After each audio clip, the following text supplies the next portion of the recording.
tonight. After 15 long years, it seems we're ready to welcome back the NHL. We have the fans and the ownership, then we deserve to have them back. If they buy them, will you come? Yeah, I will. I'm phoning it up right now. Plus, Jets, Moose, or something new. What to call a new team in town. Good evening, I'm Mitch Peacock. Janet Stewart is off tonight. Well, the news may not be official just yet, but that isn't stopping Winnipeg from celebrating the return of the NHL tonight. An article in the Globe and Mail says the Atlanta Thrashers are on their way to Winnipeg. As soon as the news broke, 15 years worth of pent-up hopes and dreams came spilling out on the streets. But is that party premature? The CBC's Sean Reynolds was at the street party on Portage in Maine last night, and he joins us live. I'm outside the MTS Center, a building that looks more and more like it will be hosting NHL hockey next year. Now, all it took was a report posted last night online. It said it's a done deal. The Atlanta Thrashers are coming here to Winnipeg, and the news spread fast. So, too, did the party. So, apparently the Jets are coming back. Just something I heard at a little gathering at Portage in Maine last night. About 400 people. Nothing planned. They just sort of gravitated. Can you blame them? It's where the Jets were born, also where they died.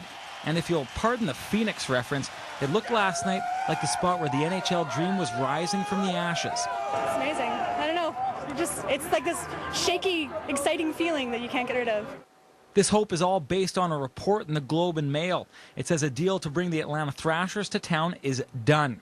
The alleged buyer, True North Sports and Entertainment, denies the report, but fans aren't buying it.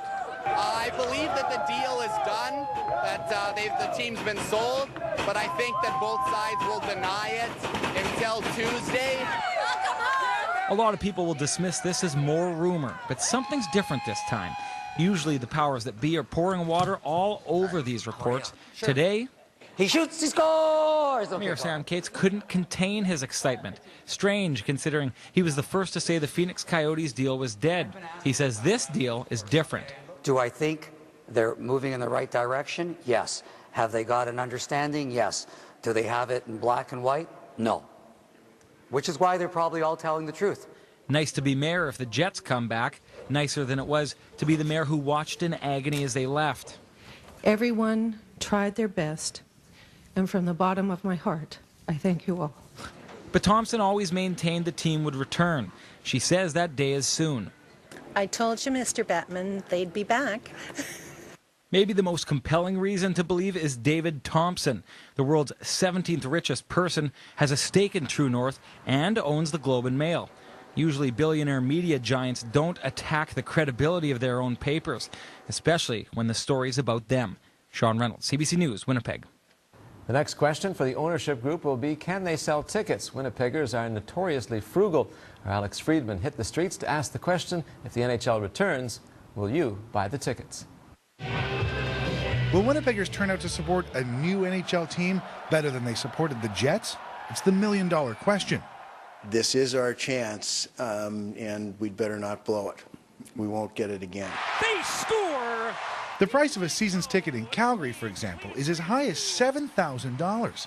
Winnipeggers will soon be asked to start buying season tickets to show if there's enough interest. And there's a possibility you may have to commit to a 3-year contract. So, are Winnipeggers willing to open their wallets? We went to the bowels of Winnipeg's financial district to find out. It's people I know in Winnipeg, they want a $100 ticket for $10 or something like that. They can't even support the Moose, never mind an NHL team. They had their opportunity with the Winnipeg Jets. They lost it. So now, round 2.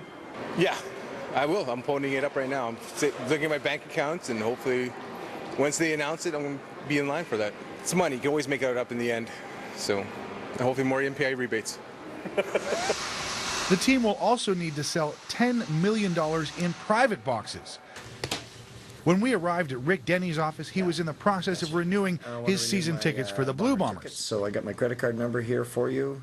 He's part owner of a box at the MTS Center, but he's heard rumors the cost could jump from $70,000 a year to more than $200,000 a year. Everybody will want to keep their box. Whether or not they can afford to keep their box might be another story. Can you? I guess it'll depend what the final number is there, but I heard it's going to be pretty high. Meanwhile, over at Epic Information Solutions, there's somewhat less hesitation. Our intention certainly is to continue with the box. We think it's going to be a significant opportunity to build customer relationships and vendor relationships and continue to support the city and the types of things that we think are required to help build our city. Not to mention keeping his staff very happy. Alex Friedman, CBC News, Winnipeg. The business community is buzzing tonight about what the return of an NHL team could mean to their bottom lines. Continuing our coverage tonight, the CBC's Rob Canoe. I'm standing here across from the MTS Center now. You take a look at that building behind me. That could become ground zero for a new business boom in Winnipeg. Think about it. Next year, the Thrashers organization is set to pay more than $40 million in salary, and now much of that could be spent here in Winnipeg. In addition to that, you've got the visitors, players, media, and fans. The Winnipeg Chamber of Commerce says an NHL team will bring tens of millions of dollars a year. Bars and restaurants around the MTS Center expect business to jump 50%. Now some analysts are saying, cool your jets. The money spent here will be at the expense of other entertainment options. One real estate agent I spoke to, though, expects the many millionaires who could move to town to spark a real estate frenzy. He also thinks it'll change some hometown attitudes. Oh, nothing's ever going to happen, we're this, we're that, you know, we're just the same old, we're second rate. We're not second rate, not anymore. Sorry. Now you can just see the emotion, you can just see the passion there. And that's the one thing that all the business experts I spoke to today agree on. Regardless of what happens to the bottom line, all the excitement that this news is generating is good for business confidence. Reporting live from across the street from the MTS Center, Rob Canoe, CBC News, Winnipeg. We did make it to 26 degrees downtown this afternoon. Right now we're 25 at the airport. Still cloudy, no rain around the Winnipeg area, but I'll be back in a little while to show you exactly what's in a name. Than that, I'll be back with the details shortly. There is plenty of speculation about what the Atlanta Thrashers could be called if they move to Winnipeg. Does the hockey club keep the name Thrashers, or does it go with a tried and true name like the Jets? The CBC's Marjorie Dowhouse finds out what's in a name.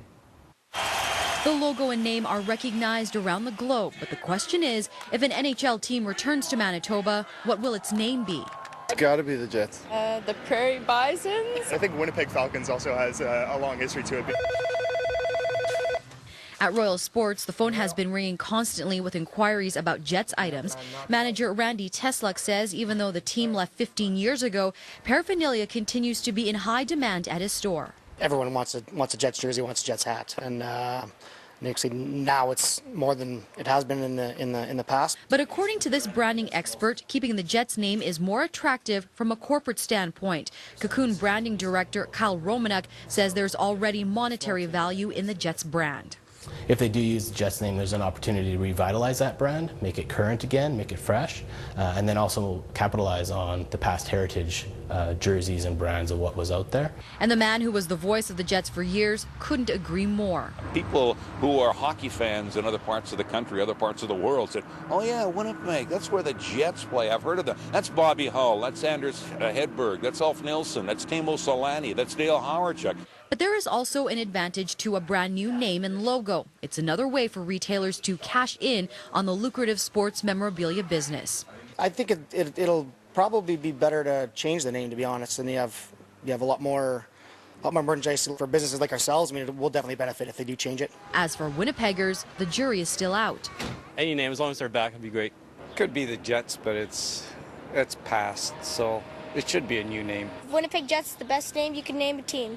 Maybe we'll have to take a look back at history to see the future. Marjorie Dowhouse, CBC News, Winnipeg.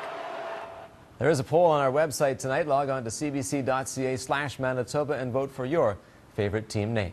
The city of Atlanta is coming to grips with the reality that their hockey team is leaving town. And as we well know in Winnipeg, losing a Major League franchise is never easy. The CBC's Lindsay Duncombe is in Atlanta tonight. Well, Mitch, we've been hearing that part of the reason why the Thrashers are in this situation is because they don't have enough people buying season tickets or going to the games. But a lot of the people who do buy those tickets, who do go to the games, are heartbroken today. And I am joined by one of them. Stan Hausman is with the Atlanta Thrashers fan club. And Stan, how are you feeling with all of this news? Well, I tell you what, with the news last night, it's definitely a lot more somber. But we still have a little bit of hope. You know, there's still a little bit of a glimmer that maybe the Thrashers can stick around. So what are you going to do? What do you do to try to see what you can do to make it happen?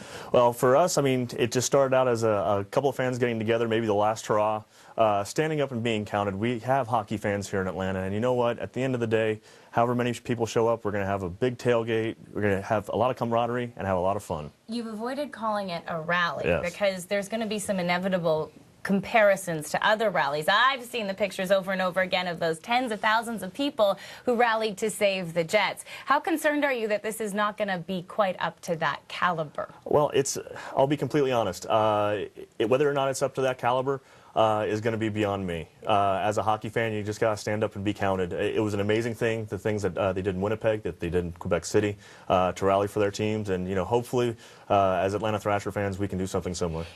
The big question, though, is can it work? Can it make a difference? To be honest with you, as a diehard fan here in Atlanta, as a fan, you want to have some sort of control over your team. But as we've seen in the past, it's up to the NHL, and it seems to be the owners. But all we can do is show up, and that's what we're planning on doing. It's pretty hard on you, right? It is. I've been a season ticket holder since season 3. I've absolutely adored this game. I picked up playing hockey at the ripe young age of 27 because I absolutely adore the Thrashers and the experiences I've had with this team.